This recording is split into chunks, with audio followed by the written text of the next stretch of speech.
Le Vidourle est un petit fleuve tempétueux et caractériel méditerranéen et donc avec des capacités de débordement substantielles, dont la première mission d'un EPTB, c'est la prévention des inondations pour toujours essayer d'anticiper sur le risque afin que le risque ne devienne pas une catastrophe.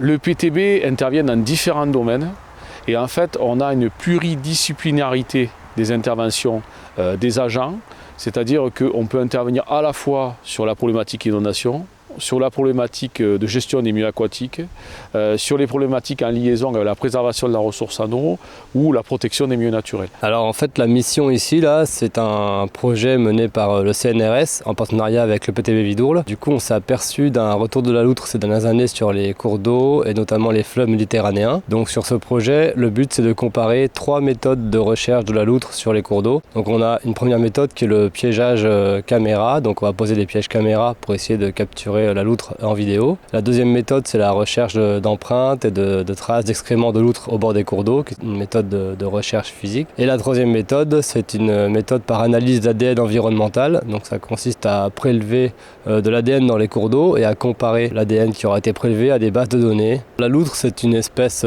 qui est protégée et qui est révélateur d'un bon état écologique du cours d'eau. Donc sa présence sur les cours d'eau montre qu'on a un bon état de la rivière, donc c'est plutôt une bonne chose. Et en fait le fait d'avoir 3 méthodes d'analyse différentes, ça permet de comparer et de regarder les limites de chacune. Mais ça nous permet, nous, d'avoir une bonne connaissance sur notre cours d'eau et de voir un peu les espèces qui s'y trouvent. Le fait de gérer cette végétation qui est naturelle et qui pousse en bordure de cours d'eau, ça s'appelle la ripisylve. Donc c'est la végétation qui pousse en bordure de cours d'eau.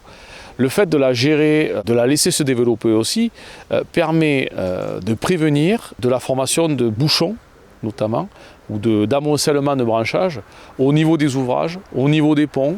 Ça permet aussi de ralentir dans certains endroits la vitesse de l'eau.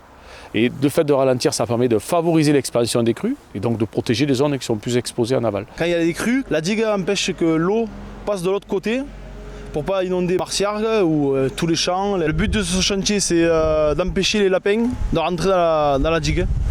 Parce qu'ils font leur terrier. S'ils font des gros terriers, quand le niveau d'eau monte, l'eau rentre dans les terriers, ça rentre, ça ressort, ça fragilise la digue.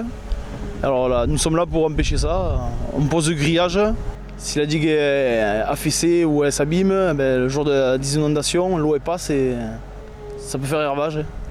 Alors aujourd'hui, c'est une intervention assez particulière, c'est qu'on intervient sur les espèces invasives. Les gars de l'équipe verte partent en reconnaissance, essaient de cibler les zones où il y a des jussis, et après on planifie des interventions où on intervient en fait, si vous voulez, pour arracher cette plante. Et quoi qu'il en soit, en fait, on essaie de gérer dans sa globalité le Vidourle, avec toutes ces actions qui permettent notamment d'améliorer la qualité du fleuve et améliorer la gestion des milieux naturels qui sont autour du fleuve. La connaissance du Vidourle par les agents, par les ingénieurs est telle qu'on arrive quand même à anticiper, à essayer de prévoir les mauvais débordements. Ce Vidourle, on l'aime toutes et tous et notre engagement est à la hauteur de l'affection qu'on porte à ce fleuve qui est l'artère fémorale quand même des villes qu'il traverse.